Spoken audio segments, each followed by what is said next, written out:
Hello বন্ধুরা, তোমরা সবাই ভালো আছো তো? আজকে আমি একটা গল্প বলবো। গল্পটা শুনে বলবে কেমন হয়েছে। ভালো থাকবে আর খুশি খুশি থাকবে, আর আমার ভিডিওটাকে বেশি করে লাইক আর সাবস্ক্রাইব করবে। হ্যাঁ, গল্পের নাম কোকিল কণ্ঠ।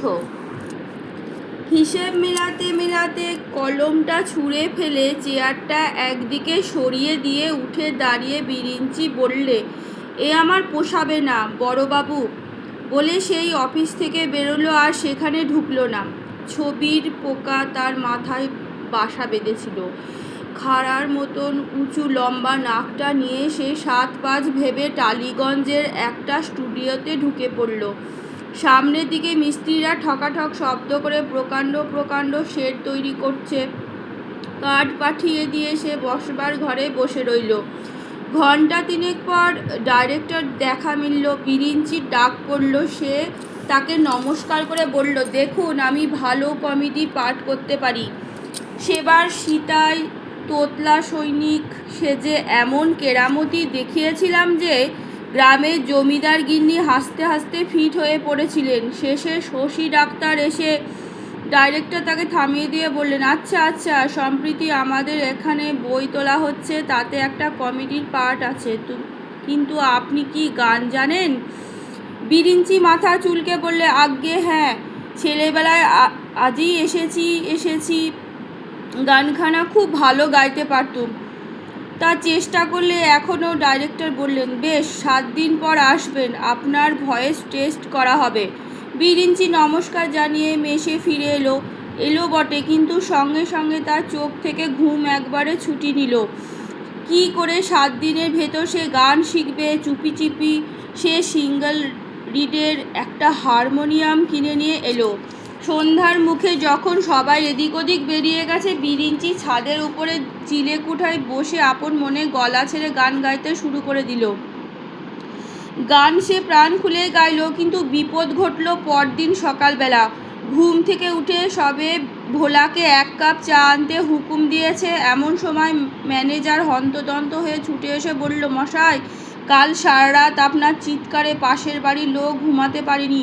তারপর একটু দম নিয়ে কথাটা শেষ করে করল, আজ 20 বছর মেস চালাচ্ছি মশাই, কিন্তু আমার বর্ডারদের এমন বদনাম কেউ দিতে পারেনি। এসব আমার এখানে চলবে না, এ সোজা কথা। চাকরি ছিল না বলে বিরিঞ্চি 1 মাসের ফুডিং চার্জ বাকি ছিল। কাজেই ম্যানেজার আগে থেকেই তার ওপর খাপ্পা হয়েছিল। এবার সে 20 দাঁত ফুটিয়ে দিতে একটুও কসুর করল না। বিরিঞ্চি দেখল সঙ্গীত চর্চা এখানে মহাবিঘ্ন। স্থির করে ফেলল দেশে ফিরে নির্জনে একান্তে বসে 7 দিন সে সাধনা করবে। তারপর ডাইরেক্টরের সম্মুখে হবে তার পরীক্ষা। সে রাত্রে এসে দেশে পৌঁছে গেল। পরদিন সকালবেলা ঘুম থেকে উঠে হারমোনিয়ামটা টেনে নিয়ে গলা সপ্তমে চড়িয়ে দিয়ে শুরু করল, সারে গা মা। পাশের ঘরে বিরিঞ্চির বড়দা উকালতির নথিপত্র দেখছিলেন। লাফিয়ে উঠে বললেন, মুলোজা, চাকরি ছেড়ে দিয়ে এলো? বেশ, বাড়ি বসে খাক দাক তা নয়, এসেই ষাঁড়ের মতো চেঁচাতে শুরু করে দিল। বিরিঞ্চি দেখল এখানেও সুবিধা হবে না, তাই অনেক ভেবে চিনতে বাড়ির পিছনের দিককার ছোট্ট একটা অন্ধকার ঘর বেছে নিল এবং সন্ধে শুরু না হতে হারমোনিয়ামটা লুকিয়ে নিয়ে সেইখানে সঙ্গীত চর্চা শুরু করে দিল। কতক্ষণ নির্বিঘ্নে তার সাধনা চলছিল বলা মুশকিল, কেননা খানিক বাদে দরজার বাইরে ঠাকুরমার গলার আওয়াজ পাওয়া গেল। ঠাকুরমা ঝংকার দিয়ে উঠে বলল, ও বিরিঞ্চি, আমাকে কি মালা জপতেও দিবি নে?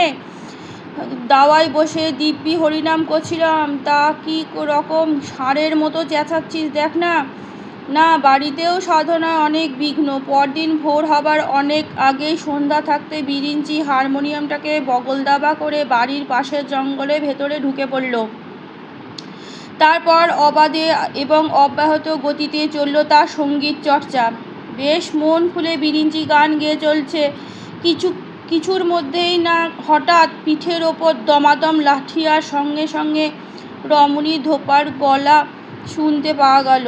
কাল দড়ি ছিঁড়ে পালিয়ে সমস্ত রাত ঘুমোতে দিসনি, আজ আবার সকালবেলায় জঙ্গলে ঢুকে চেঁচানো হচ্ছে বলে আবার দমাদম লাঠি পিঠে।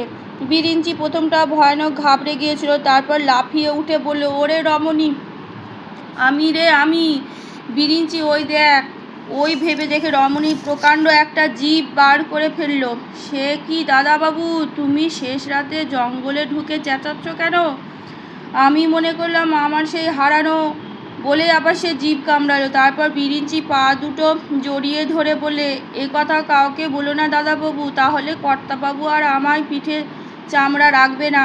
বিরিঞ্চি আর প্রকাশ করবে কি? কথাটা জানাজানি হলে তো কি আর মুখ দেখাবে যে জো থাকবে? বলল, যা যা, আমি কাউকে বলবো না, তুই এখন পালা। তাকে সমস্তটা দিন চুপচাপ বসে থাকতে দেখে পাড়ার শুদ্ধ লোক দাসখুড়ো বলল, কি হে ভায়া, কলকাতা থেকে এসে এমন মনমরা হয়ে আছো কেন? আজব শহরের নতুন গল্প টল্প শোনাও। বিরিঞ্চি তাকে সব কথা খুলে বলল, শুধালো, আচ্ছা গানটা কি করে শিখি বলো তো? খুড়ো রসিক লোক বলল, এ আবার জানো না ভায়া, লখনৌ দিল্লির সব বড় বড় ওস্তাদরা কি খেয়ে গলা অমন মিষ্টি করে? বিরিঞ্চি উৎসাহে হয়ে বলল, বলো না দাদা, বলো না, সত্যি বলছি, আমার গান ছবিতে উঠলে তোমায় ফার্স্ট ক্লাসের পাস পাঠিয়ে দেব। খুড়ো গলা খাটো করে মুখটা তার কানের কাছে নিয়ে এসে বলল, চুপি চুপি একটা কোকিল ভাজা খেয়ে ফেলো, দেখি কেমন গলা না মিষ্টি হয়। বিরিঞ্চি ভাবলো, তাই তো, নিশ্চয় ওরা কোকিল ভাজা খায়, নইলে কোকিলের মতো গান গায় কি করে। বিরিঞ্চি ঠিক করলো, বেশ ভালো গাওয়া ঘিয়ে কোকিল ভাজা খেতে হবে। তার জন্য বেশি দূরে যেতে হলো না। বাড়ির গুপি ঠাকুর বহুদিন থেকে একটা কোকিল পুষত। বিরিঞ্চি চুপি চুপি গিয়ে বাড়ির চাকর জনার্দনের শরণাপন্ন হলো এবং সেই সঙ্গে জানিয়ে দিল, যদি সে কাউকে না জানিয়ে ওই কোকিলটাকে ভেজে খাওয়াতে পারে তাকে 1 টাকা বকশিস দেবে। কোকিলটার ওপর জনার্দনের অনেক দিন থেকে রাগ। সে যখন কাজকর্ম সেরে দুপুরবেলা একটু গড়াতো, কোকিলটা তখন কুহু কুহু করে কান ঝালাপালা করে দিত। কিন্তু গুপি ঠাকুর কর্তার পেয়ারের বামুন, তার ভয়ে সে কিছুই বলতে সাহস করে না। এই সুযোগ যদি এই সঙ্গে শত্রু নিপাত এবং 1 টাকা বকশিস লাভ করে, তা মন্দ কি? জনার্দন এক কথাতেই রাজি হয়ে গেল। তারপর রাত্রের অন্ধকারে সবাই ঘুমালে কোকিলটাকে খাঁচা থেকে বার করে দিব্যি ভালো গাওয়া ঘিয়ে ভেজে ফেলল। বিরিঞ্চিকে ডেকে তুলে বলল, গরম গরম খেয়ে ফেলো দাদাবাবু, আমি ওই ফাঁক দিয়ে দেখে আসি গুপি ঠাকুর কী করছে। বিরিঞ্চিকে তখন পাইকে। সে স্বপ্ন দেখছে, ছবির পর্দায় তার কোকিল কণ্ঠের গান শুনে কলকাতার ছাত্রছাত্রীর দল ঘন ঘন করতালি দিচ্ছে। কিন্তু ব্যাপারটা এখানেই শেষ হয় না। পরদিন সকাল থেকে শুরু হলো বিরিঞ্চির ঘন ঘন দাস্ত আর বমি। তারপর কি করে সমস্ত ঘটনাটা প্রকাশ হয়ে পড়ল এবং পাড়া ছেলেদের দল বিরিঞ্চির নামকরণ করলো কোকিল কণ্ঠ। সে কথা একদিন বাদে আমার মুখ দিয়ে প্রকাশ হলে বিরিঞ্চি আবার আমার মুখ দর্শনও করবে না। দুষ্টু লোক বলেই থাকে আমি নাকি জনার্দনকে ঘুষ দিয়ে সত্যি কথাটা বের করে নিয়েছিলাম। আমি সে কথা তীব্র প্রতিবাদ করি, অবশ্য বিরিঞ্চির সামনে। কিন্তু বিরিঞ্চির বন্ধুত্ব হারাতে আমি আদপেই রাজি নই। কাজে এখানেই ইতি। আজকের মতন গল্প এইটুকুনি। কেমন লাগলো জানাবে, ভালো থাকবে আর খুশি খুশি থাকবে।